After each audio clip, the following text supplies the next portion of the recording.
Welcome to the Be Here Now Guest Podcast. This series features a collection of teachings and conversations centered around mindfulness, spiritual growth, and living a life in balance. Our diverse network of guest teachers and hosts offer up wisdom and practices from a different spiritual path and perspective. If you would like to support this podcast, please visit BeHereNowNetwork.com/donate.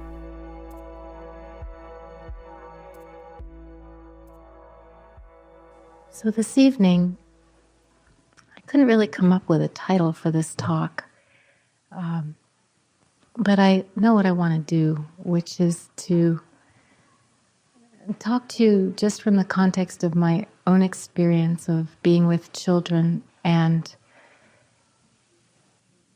offer you some teachings about just how this practice and how mindfulness can really help us be with children in some ways that are both immediately obvious and some more subtle and not so obvious. And then to do this with also keeping an eye to the paradoxes involved and this play of opposites that Catherine's been talking with us about. And to begin with, I think my biggest intention or motivation is to just love you up. Really, I want to offer you my deepest bow of respect and appreciation, because I think this work of parenting is just an unparalleled path in many ways. And it's a very precious, and it feels sometimes very perilous journey to awakening. So in the context of my feeling this so deeply is my own life as a mother, and now my life as a grandmother. And it's kind of starting all over again in certain ways, in the sense that I think as a parent, we go through, there's a kind of recapitulation of all of our own stages of life, along with our children reaching those stages of life. And then when your child reaches the stage of life of becoming a parent, there's the witnessing of that too, and the welcoming of these new children and all the joy of that. But at the same time, even more opportunities for the challenge of working with our attachments. And I want to right away make a distinction. I'm using the word in the Buddhist sense. In psychology, attachment has a very different meaning. In the psychology tradition, attachment means connection, and the capacity to form attachments is important and evolved and sometimes hard-won, but it's about the capacity for closeness and intimacy and staying connected. Very positive, essential things. And in the Buddhist tradition, attachment means something very different. It means, ways that we get stuck, ways that we get caught, ways that we get fixated on experience and really rigid about things. And so attachment is suffering in this tradition. And I think that I guess what I want to express is some of the ways, and this will come out during the talk, some of the ways my own practice has evolved as I be with my grandchildren and my daughter as a mother and my son-in-law, and see my wish to love them up and offer them all the love and support in the world for doing this work of being a family and raising these children, and the ways in which I get caught and how that happens. And also some things that I've learned as my practice has unfolded in these more recent years about the possibility of being with less attachment. I won't say none, that's not true, but with a lot less attachment. A young adult, came for an interview with me, and she had read some teachings of the Buddha on not holding attachments for people and not, I can't remember exactly what it was she read, but it made her feel that she couldn't really care about people, that was being attached. And it was scary for her. And she thought, this is going to be really hard. I don't know how I'm going to do this practice. And what would that look like? And we talked about the difference between, not caring about somebody, kind of like what we were talking about this afternoon, the Buddha not caring about war. No, the difference between being able to be present with others and not react to them, be present with others and care for them and care about them without getting obsessed and compelled and completely caught in our relationships to them. So this is a movement, always a movement in and out of balance. And I love my favorite quote about this is the Suzuki Roshi quote from Zen Mind, Beginner's Mind, where he talks about things continually falling out of balance against a backdrop of perfect balance.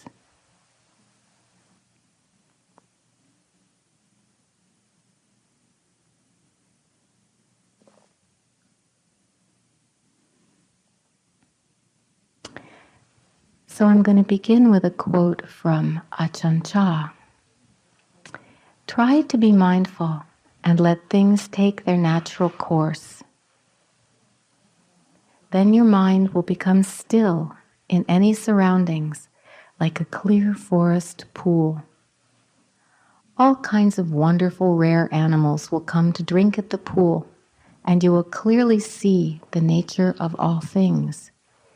You will see many strange and wonderful things come and go, but you will be still. This is the happiness of the Buddha.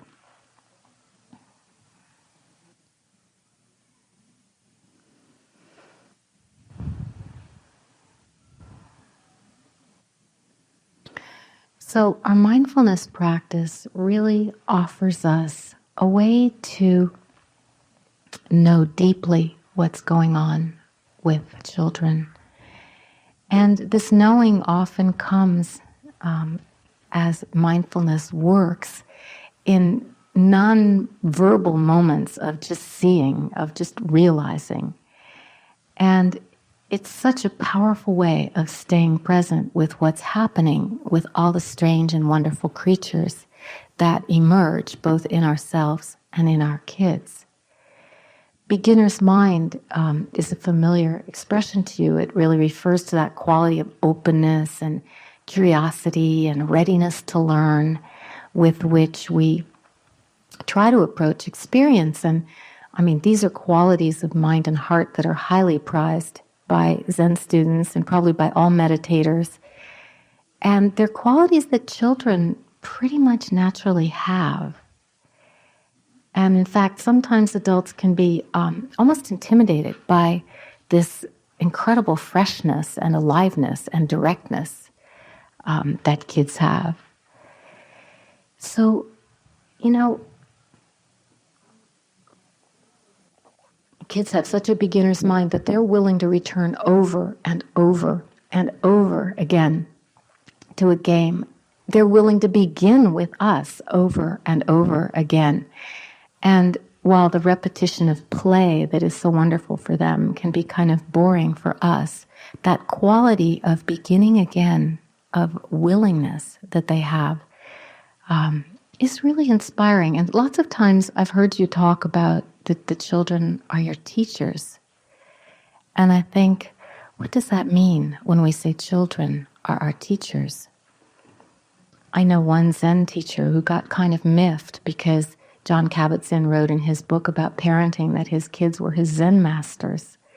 And, this isn't really to romanticize children. I don't want to do that because all we have to do is witness the popcorn scene before the ceremony or what happens when the ice cream comes out and we see a different side. But at the same time, they are really, really exquisitely attuned to whether or not we're present with them. They have sonar for that from infancy. You can see infants fussing because you're distracted.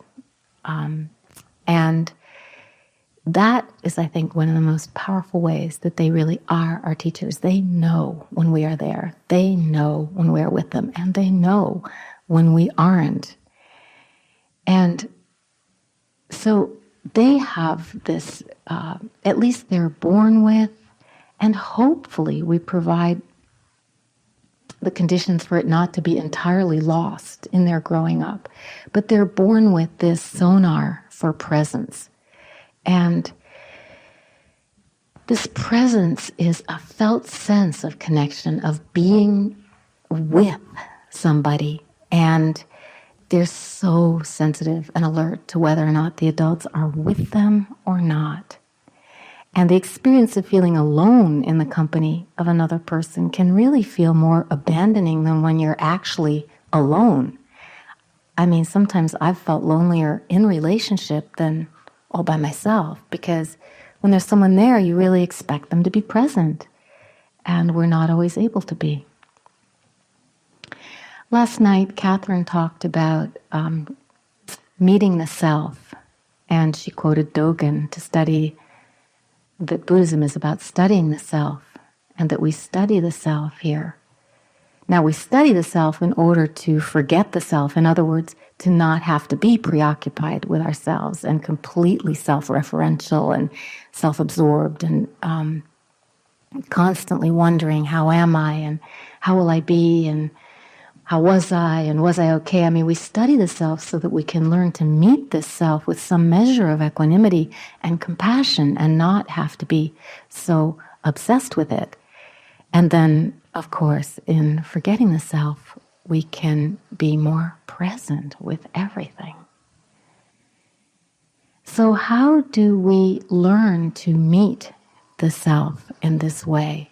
And I think it's axiomatic that if we can learn to meet ourselves in this way, we can be more present for others.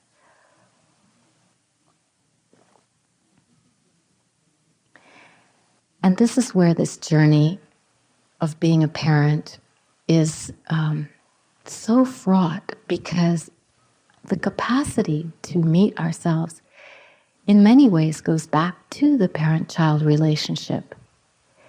There was a wonderful pediatrician and psychoanalyst that some of you may have heard of named D.W. Winnicott. He's the one who coined the phrase that I hope you've all heard, the good enough parent, the good enough mother. Have you heard this phrase? Oh, I took such heart from this phrase when in my early years of being a mom, because, you know, we don't have to be perfect. We just have to be good enough. And good enough means very basic things, and has a lot to do with motivation and intention. He also talked about devotion, and I don't know if this was his phrase or what I took away from it. Maybe somebody knows, but I think either he talked about or I took away the notion of ordinary devotion. Did he talk about that? Does anybody know? Yeah, okay, then it was his. And ordinary devotion, this too was so uplifting for me as a parent. Ordinary devotion means that when they're hungry, you feed them, that when their diapers need changing, you change them, that when it's time to get up, you wake them up, that when they're tired, you put them to bed, that when they're dirty, you give them a bath. This is ordinary devotion. And this is something that everybody here does. And this ordinary devotion, it's not someplace else. It's not something we get to after maybe we've done meditation for 10 years or lots of retreats. It's the ordinary devotion of just living mindfully, a little bit mindfully. And this has to do with how we learn to meet the self. To be able to meet ourselves and be present with ourselves in the midst of experience, to be able to do this we have to be able to have some, at least handshaking acquaintance with our inner life. We have to be able to be with ourselves and be able to tolerate that, at least for a little while. We have to learn to be alone. And somebody here was telling me that they had taken some time off and really looking forward to the chance to be alone and enjoy their own company. And I said, great, and how's it been? And he said, really hard. It turned out that it was really hard for him to enjoy being alone and enjoy his own company. And Winnicott talks about the development of this capacity to be alone in a kind of paradoxical way. It's these opposites again. That the capacity to be alone grows out of having been alone in the presence of another. So the capacity to be alone comes out of an experience of being connected. And this is something that when we sit on our cushions, we are mostly sitting alone and in silence. And we cultivate the spiritual qualities of patience and presence and non-attachment and equanimity through meeting this self in silence and solitude. And then, of course, these qualities get expressed in our relationships with each other and with our children, but they are grown in this experience of silence and solitude. An infant needs our presence, absolutely needs us to organize, experience, to be able to tolerate the intensity of experience that's not known and is all new and, has no frame of reference. And through the willingness to be present with an infant, through the willingness of a mother, of a parent, of a father, to provide that holding, that presence, and just be there. It's not that you have to be 100% focused or have perfect mindfulness, but just that ordinary devotion of showing up and being there. And being willing to hold them through their storms of fear or rage, hunger, sadness. It's curious because infants are born with the capacity to experience such intense emotions, but they need us to be able to bear them. And through that experience of being held, and through that experience of someone being present through all the vicissitudes of emotion, gradually they become bearable. And for us to learn to be present in that way, someone had to be present for us. And so, along with the deep bow of appreciation and love for you as parents comes the appreciation for our own parents and for this lineage of holding and care, imperfect though it is, that allows us to be here, all of us who are able to be here and sit for even as much as, a half an hour in this hall.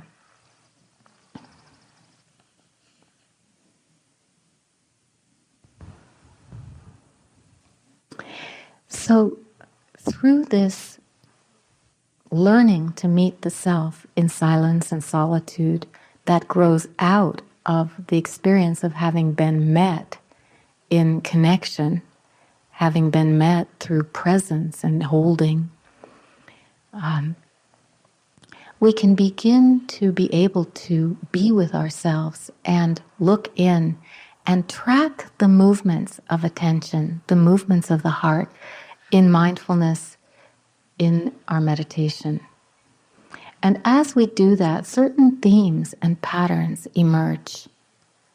We can begin to see the way children's minds learn the ways of intimacy. When we can be mindfully aware of our natural rhythms of attention, the way that we move in and out of presence, the way that presence is interrupted and falls away, and we return to it and begin again. As we begin to be able to attend to these rhythms more and more subtly, they can be an uncannily precise mirror of the quality and rhythms of love and attention that we received from caregivers in infancy and childhood. And a parent who becomes alert to tracking these movements of mind, of their own mind and heart in this way, can come to know a lot about a child's experience of closeness and of warding off that closeness, of being present, of being absent, of being abandoned or abandoning. So our awareness of our own feelings in the moment can bring an often uncannily accurate picture of a child's inner world, allow us to enter that world. And I want to tell you a few stories about my work with children to illustrate this. The first child that I'll tell you about is Carlos. He came to see me in therapy in my office, and he was about 9 years old when he came, but his play was really much more like a preschooler. He didn't hide anything. And, you know, that beautiful openness when you have preschoolers and you can just hear what's in their hearts and in their psyches because they play it all out loud. But Carlos was still doing that, and his play a lot of it was really violent and sexual and not at all appropriate. Although there was one great moment, we were both holding puppets. This is a little bit of a digression, but it was really a great moment. We were both holding puppets and slithering across the floor toward one another when he suddenly looked up from the play and said to me, "Is this your job?"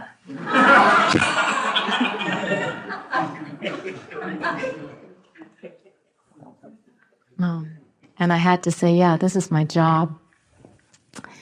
But you know, what happened after being with him, what I felt with him was just this tremendous amount of inner chaos and a swirl of overwhelming affect, feelings, and I knew how to bring mindfulness to this, but what I saw and the point of this is that my own mind state was really mirroring his. I felt his intense need for help sorting out and making sense of his inner world, and we went on to do that. But just that way of knowing that I was feeling what he was feeling allowed me to enter his world and know more. So there are so many times when you may be feeling certain things that actually are a mirror of a nonverbal, direct transmission without words of what a child is feeling, and then how to be present with that.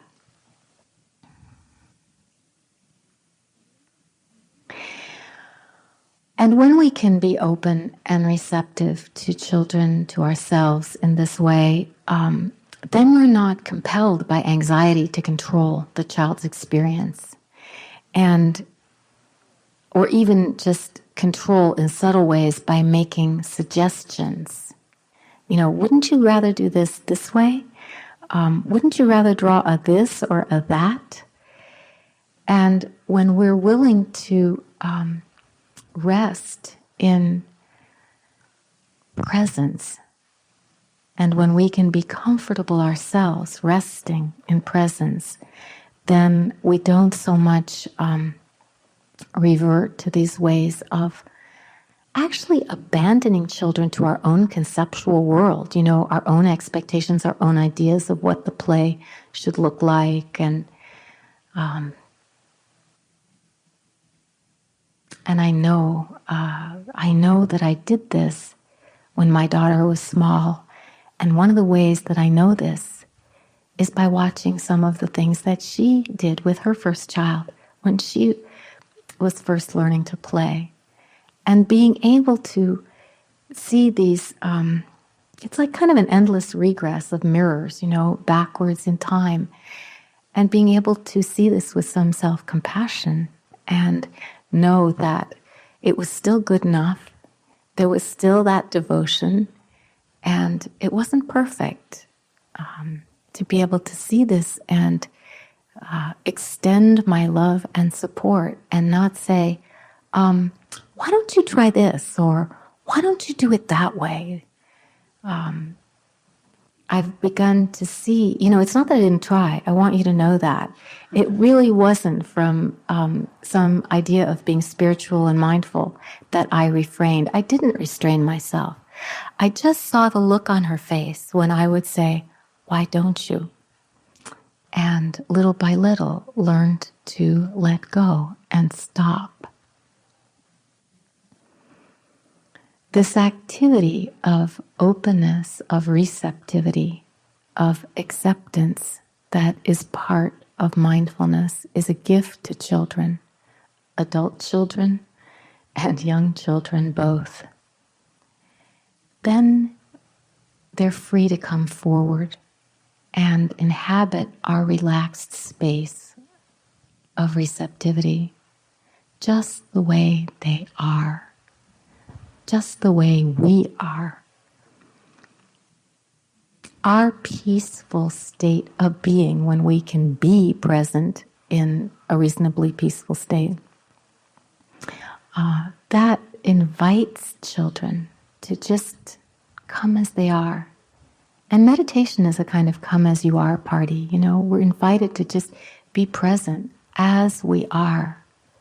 The Buddha asked us to know, in his first talk on mindfulness, he asked us to know what's present in the mind. And he wanted us to know what's present in the mind, not just with a view to accepting it, but with a view to being able to see its unstable and insubstantial nature. And in this way, too, by the willingness to accept and open and be curious and be present, we, too, can begin to trust the unstable and insubstantial nature of that which bothers us, of those places where we get so stuck. Of course, the other places may be fleeting too. All the scary, unacceptable, strange, and wonderful creatures that live in our children's hearts are drawn to the still forest pool of our receptivity. And then all our expectations and concepts and maybe spiritual ideals, all the things that might be driving the relationship just aren't anymore. And there can be some authentic presence, healing presence.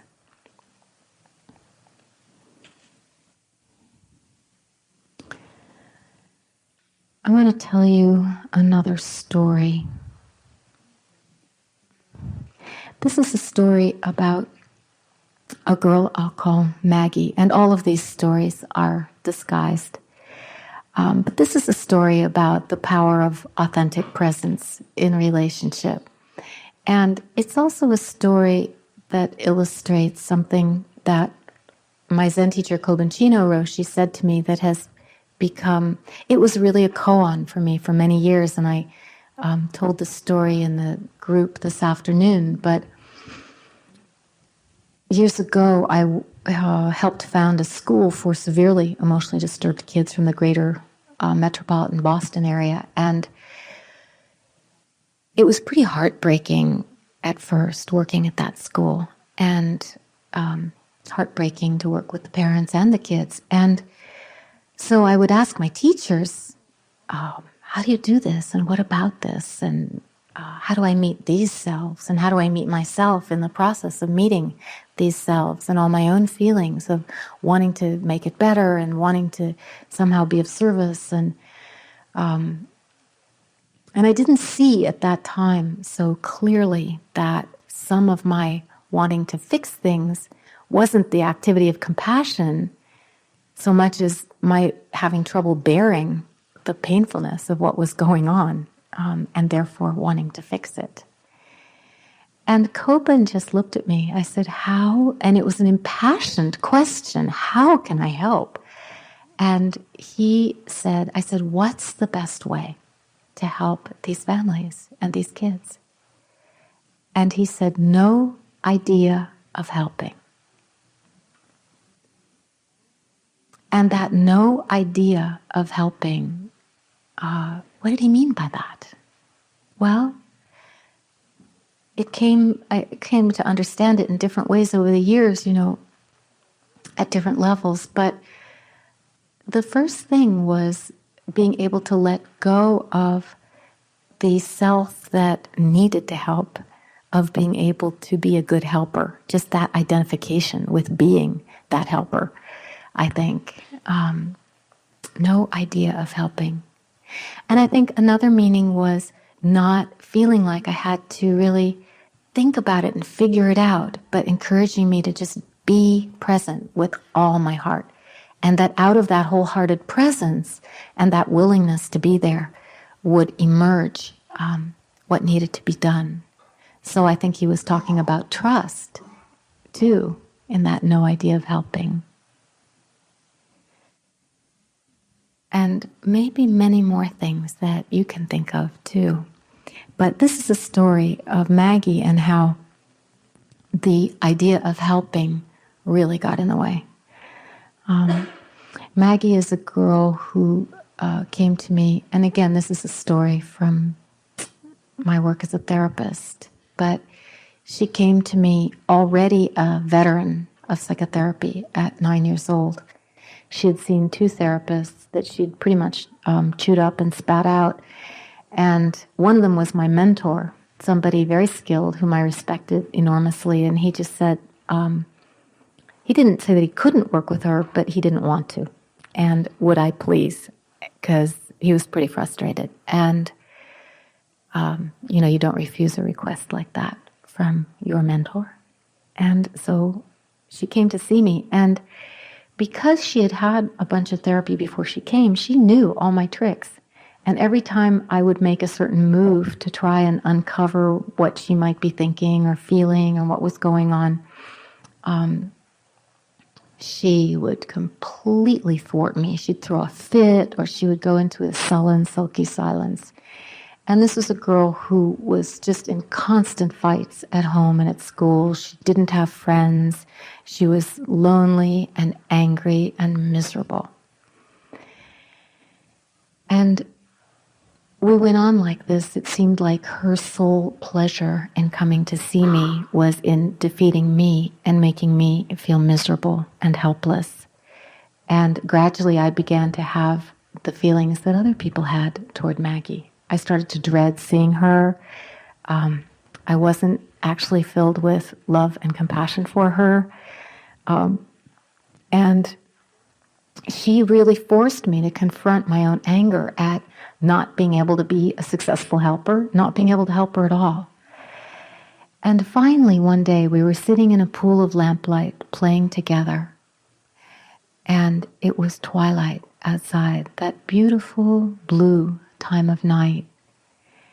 And I was so distracted. My mind just wandered out the window.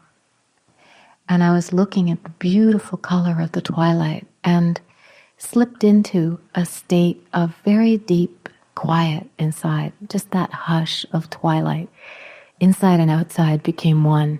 And I kind of forgot about her for a minute and just entered that undivided heart, that place of stillness. And then I just shared with her from that place. Look outside, it's all blue. Have you ever noticed that? And talking to her as a friend, just being authentically present with her, not trying to fix her, not trying to do anything. She caught the width of that immediately. And for the first time, we shared a friendly, peaceful moment of open-hearted connection. And that was really the turning point in our being together. Her feeling respected and connected and able to begin to talk about her long, long lists of grievances and the stuff that was really bothering her.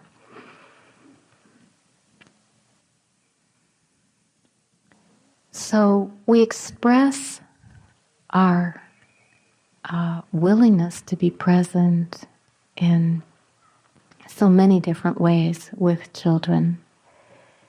And we implicitly express compassion and kindness toward the fear and anger and jealousy in our minds and in those of the kids who are in our lives. In this way, we allow every aspect of the child's being to be there. All those strange and wonderful creatures, all those strange and difficult creatures. And kids really do sense this different kind of receptivity to their being. Somebody was saying in one of the parent groups that she didn't know what caused it to happen, but that when there was this shift, her child immediately knew it and would suddenly become cooperative and would suddenly stop struggling and fighting with her. And this shift comes from, again, this willingness to meet the self, to connect with the self that we carry and the self that the children bring to us, no matter what it is. I'll tell you one last story. This was a boy that came to see me. And he would always bring, he came with this big box of a kind of cereal called Fruity Pebbles. I don't know if this still exists. Do you know what Fruity Pebbles are? Sugar cereal of all different colors.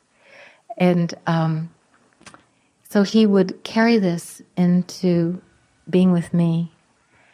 And invariably, at some point in our playing together, the Fruity Pebbles would just fly. I mean, he basically dumped them out, but it would look like an accident.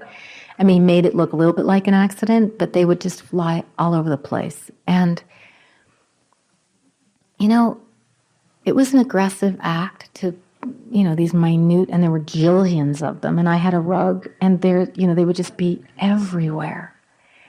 And I remember the first time it happened, I just, and I had somebody coming afterwards, and I just looked at him. I felt so stupid for having let it happen, but at the same time, it was so funny, and I burst out laughing and just laughed and laughed because, there's something about, it'd be like seeing the meditation hall covered with Fruity Pebbles. It was incongruous, and it made me laugh. And again, it was that spontaneity, that authenticity, that connection, and where he had expected to be punished and yelled at, instead, there was some laughter and humor. And he too was able to begin to tell his story.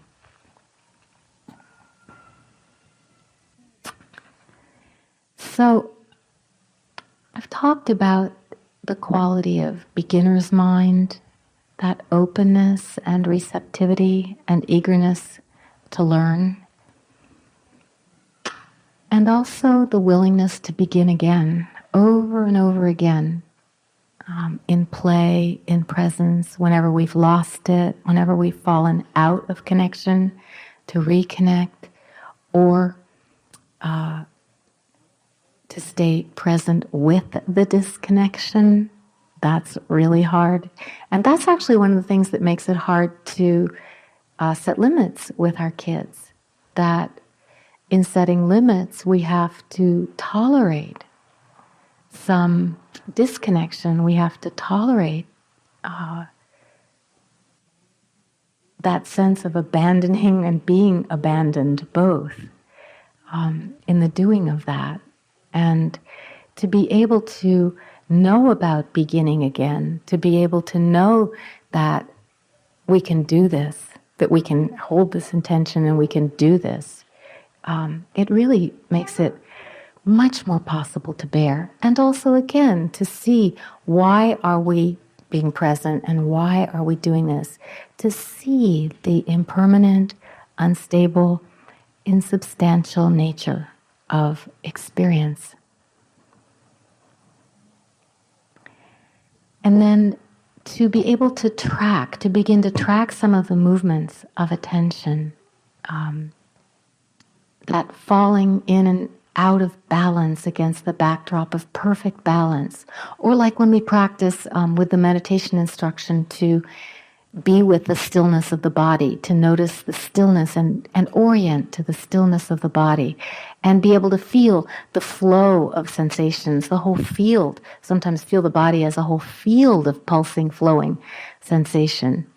And also against that backdrop of the not moving, or to experience the swirl of whatever is going on in the mind and heart. And again, to experience that against the backdrop of stillness. To be able to rest in these two worlds, the world of movement, the world of stillness, the world of our self, and the world that happens when we can forget the self.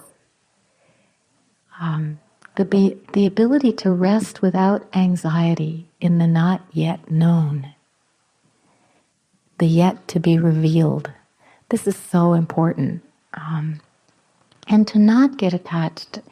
The reason I'm talking about the impermanent and unstable, inconstant, fleeting nature of what appears is because it helps to not get so attached.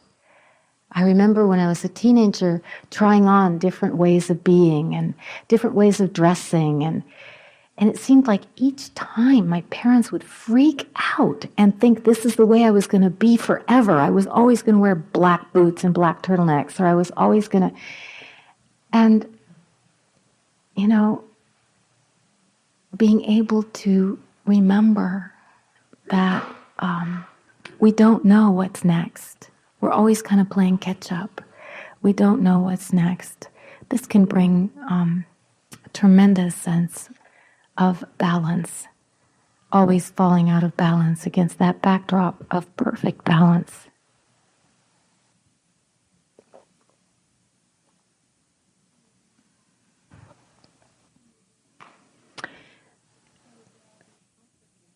So there are these opposites, being alone and being together.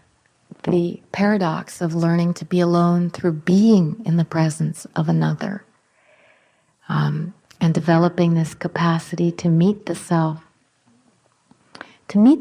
truly, just as we are, our true self, not a self that we have to pretend about, or a false self that we learn to have to please the people around us, but to meet ourselves face to face in intimate connection. This capacity to be alone in the presence of another that we grow and that we really nurture in this practice. Sometimes I think that a lot of the practice is learning how to hold more and more and more of experience in this unwavering presence that is so intimate, and that definitely has to do with our capacity to be intimate with each other in intimate relationship.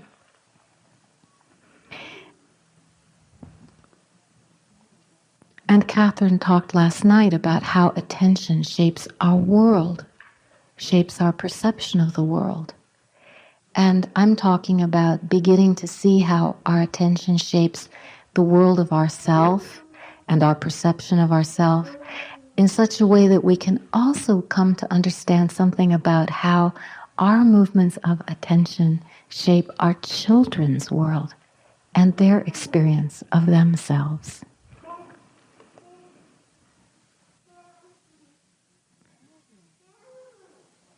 All the opposites that we've been talking about here over this week in the course of this retreat together, all of these opposites can be held in the same heart. And how to have them peacefully coexist in the same heart is really the same thing as talking about the middle way. What did the Buddha mean by the middle way?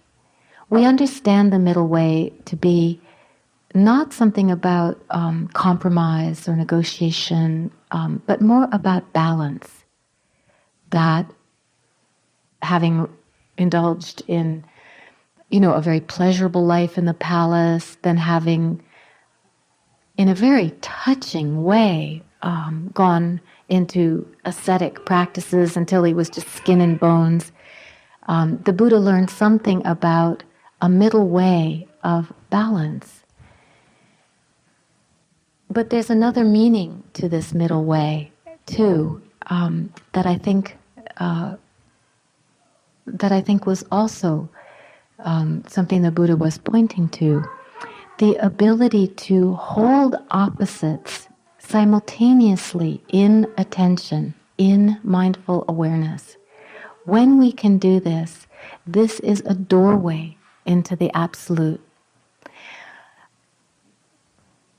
We have time. Let's just take a couple minutes and do this together for just a couple minutes. So just take your meditation posture or an approximation. A relaxed approximation is fine. And just choose two places where you might be polarized. Two things that feel quite polarized to you. I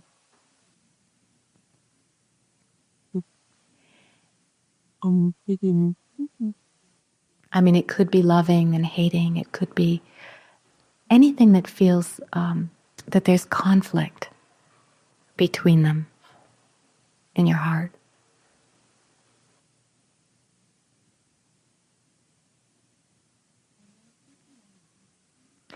And now take a moment and see what happens if you can hold both of these in attention simultaneously, right now. Not moving from one to the other, allowing both to be there, to be here, right now.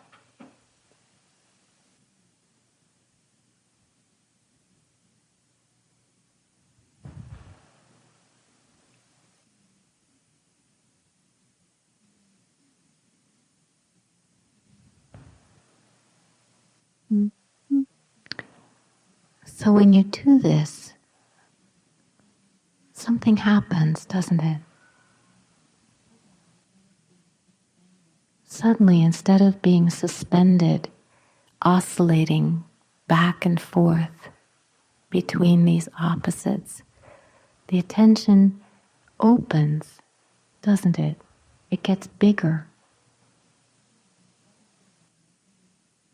And suddenly we are resting in that undivided whole that Catherine talked about so beautifully last night.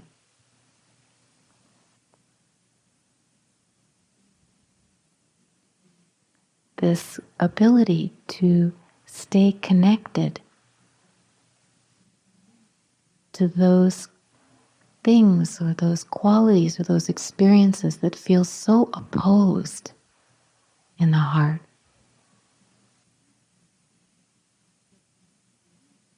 It puts us right in touch with that vastness, the totality in which the particulars, life in the form of this and that, of you and me, in which all the particulars live and move and have their being.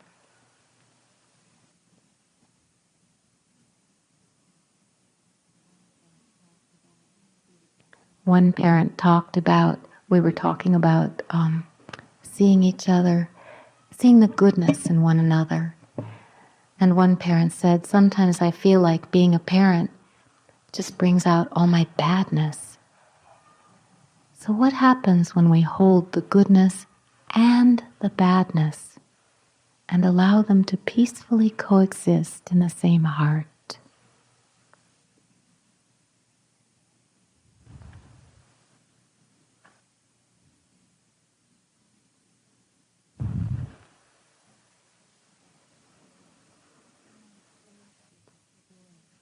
I want to close with a story that feels somehow about this. And it was told by a man a few weeks before his death. And this is what he said. When I was a small boy, I lived in a house which was reached by a long road that ran along a small river. In the spring, the river would often flood, and once after a flood, I found a rainbow trout washed up from the river, struggling to live in a drainage ditch beside the road. It seemed very wrong to me, this beautiful fish, trapped in this small, shallow, and muddy place. Even though I was little, and it was a big fish, I somehow managed to pick him up. I carried him across the road, waded into the river a little way, and put the fish into the water. What I remember most vividly is the moment when the fish realized it was once again part of the river. So let's just sit for a moment.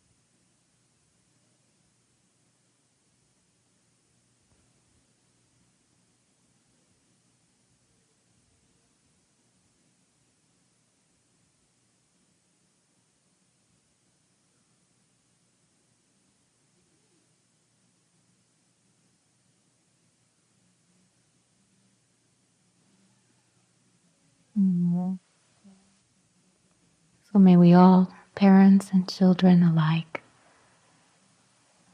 down across the generations, find our way back to the river.